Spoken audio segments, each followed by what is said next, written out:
Wolf Kroeger, you've worked as a production designer for about 4 decades now, primarily in film. So what prompted you to make the jump to television as you now work on Black Sails that airs on the Starz network?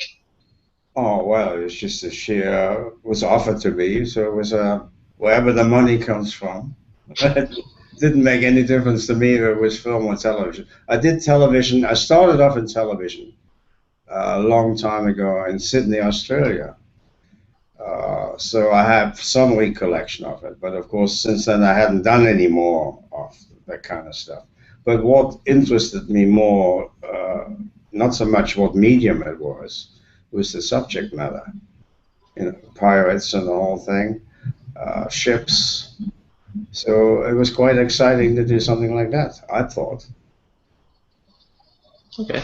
So Gold Derby is an Emmys website, and this year the Emmys have changed the art direction categories so that they differentiate between contemporary shows, fantasy shows, and period pieces. So is this a change that makes sense to you?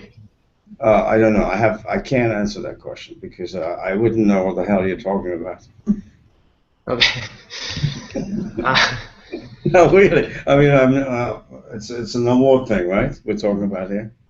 oh yeah, it's just I don't know what Emmys. Well, I mean, there's the Oscars. I had a BAFTA nomination, which is for movies. I guess Emmys is for television. So I don't know what differentiations are between in the Emmy Awards. So I have no idea about the Emmys at all. okay. Fair enough. So let's switch gears a little bit then. Can you tell me about that massive ship that's on Black Sails and what went into making it? What it took to make it? Well, we based it on. We were very fortunate where an Englishman had done some experimental drawings and stuff. It's about 140 feet long. It's quite massive.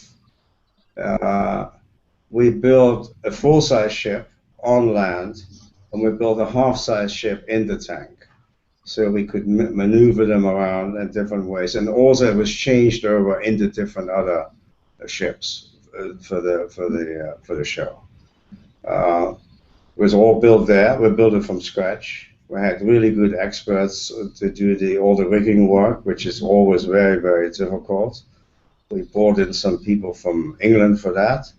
But then now it's all done by local people. So some of them knew, and some of them have been thought about more than what they used to know. Uh, Ships are always very difficult. And of course, we're not shooting on the open ocean at all. So it's all digitally worked afterwards, all against green screen. We shoot part of the stuff in the tank. The reason of the size was because of the big fight sequences. Usually pirate ships are smaller. Well, pirate ships are all ships were normal ships which are captured by pirates. So it could be anything from a merchant ship, which was ours, to smaller vessels. Uh, but for filming purposes, we required a really good size for all the stunts. You mentioned green screens, so where do visual effects come into your production design, and have you found that this has changed over the years? Oh, it's changed tremendously, especially my work. I used to build stuff full size, especially when I built street sets. If there was three or four, I built a lot of New York streets. So if there used to be like 3 or 4 stories, I finished it all the way. Now you build maybe up to the second level. Uh, in some ways, it helps you. In other ways, you lose a little bit of control. I like to have control of the whole set, which I don't have anymore. I mean, half the time the show goes away. For instance, here comes here to Los Angeles. I have no more control after that. I can do anything with it what I want after that. Before I had control of everything else. So I'm a little bit sorry about that, but that's the new technology.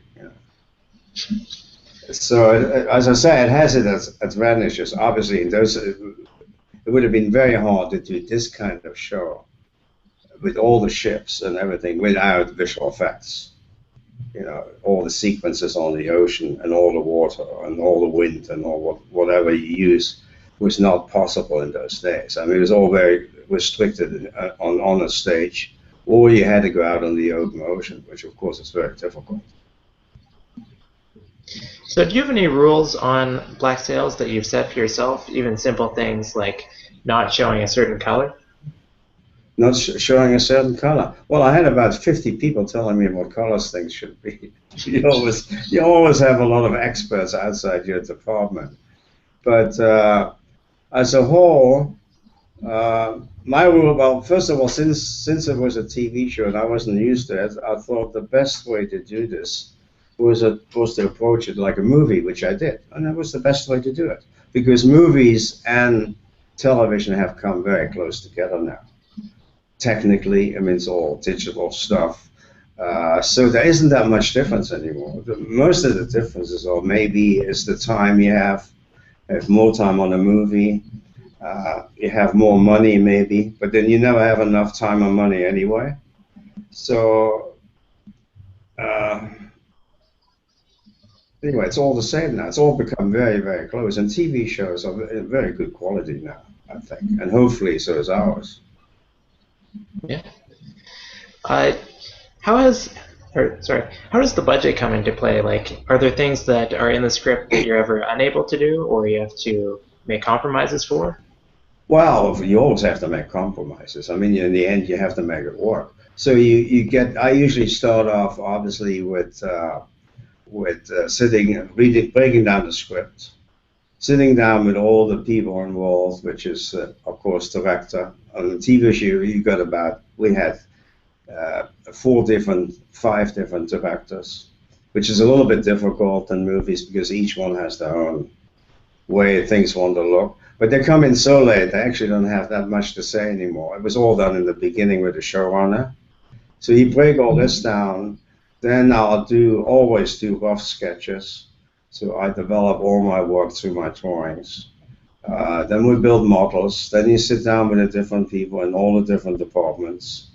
And obviously together with the supervising art director and the construction manager, after we have come to some agreement what it should look like and what we can afford to build, we present a budget. Usually you always come up with too much, so you get a lot of people cutting away from every direction. But it usually works out. It has to work out. Okay. How many people do you have working under you? It sounds like a very big process that you go through in doing production design. Oh yeah. Well, it depends. Probably in LA would have probably had about four times the amount of people than what we had. But we were actually a fairly small department. We were about maybe 10 people the most, including assistants, which is actually good. Keep it to a minimum, because otherwise you got too much things going on which are not necessary. You have enough problems to dealing with all the other departments. I have to supervise. Besides the art department, I have to supervise set dressing, prop making, and of course all the construction work. You got to look after sculptures, painters. We had a big crew. We had about almost 400 people, construction-wise and painting-wise. So it's a fair amount of people involved as a whole. So Black Sails, it's a pirate show. So how concerned are you with historical accuracy, and how do you enforce this? Well, we try to it's obviously all based on real characters. Nassau in the early 18th century. But, it is a show after all. It's not a documentary. So you have a bit of freedom, to turn this into some fantastical characters, into some make-believe stuff. You exaggerate a bit. It's show business, So on Black Sails, what have been the most challenging and also the most interesting things that you've built? Well, obviously, number one, the ship, without a question. I've built ships before, but never, or designed ships before, but never do that size. Also, we had a huge problem since we didn't shoot on the ocean at all. We created the whole set inland on a studio lot.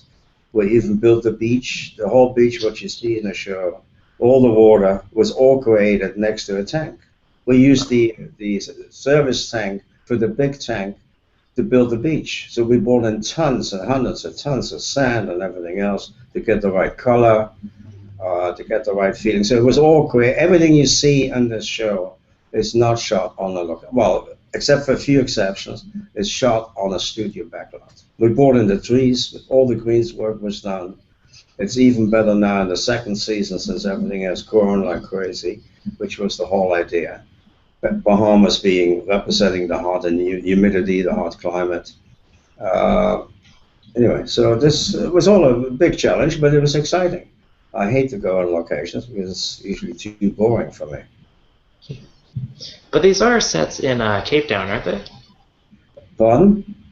These are sets in South Africa? Yeah, I was in South Africa, so it's not in the Bahamas, eh? It's in the middle of nowhere in a swamp. There wasn't even no trees, no nothing. The water table is very, very low, very high. There's almost, you can't even dig in there. So we had to build up the ground to put the town on, which helped us, of course, for the slope going down to the beach. So we brought in we moved tons of earth. Brought in tons of sand. It was quite an undertaking. But it's exciting, at least it was like a blank canvas, and we started with nothing, and we created the whole thing, and we could do what we wanted.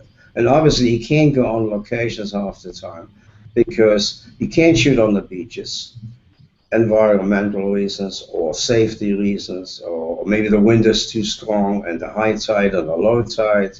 So we had total control over everything, which was good. And obviously, it is also money-wise. If you have to move, once you move your crew, it's going to cost you a lot of money. So that was all considered. So it all worked very well. Okay. Finally, looking back across your whole career, is there one particularly memorable thing that you've constructed, or what is the most, rather? Well, there's quite a few. I mean, one of the best things I probably would think I ever done was probably Lost the Mohicans in North Carolina. We built everything. Again, there we cut down a whole forest, not to cut down the trees, which belonged to a lumber company, and we had to replace everything, but we built the whole fort, but we used real trees. We used the lumberjacks to help us with the work. So this was not even fake scenery, this was real stuff. So that was a big set. I've done a lot of science fiction stuff. I've done a lot of, I've done a variety of movies, so it's been all very interesting. Okay. Well, on behalf of Gold Derby, thanks very much for taking the time to talk to us, and look forward to the second season. Okay, thank you. It's bigger than the first one. Okay. All right. Thank you.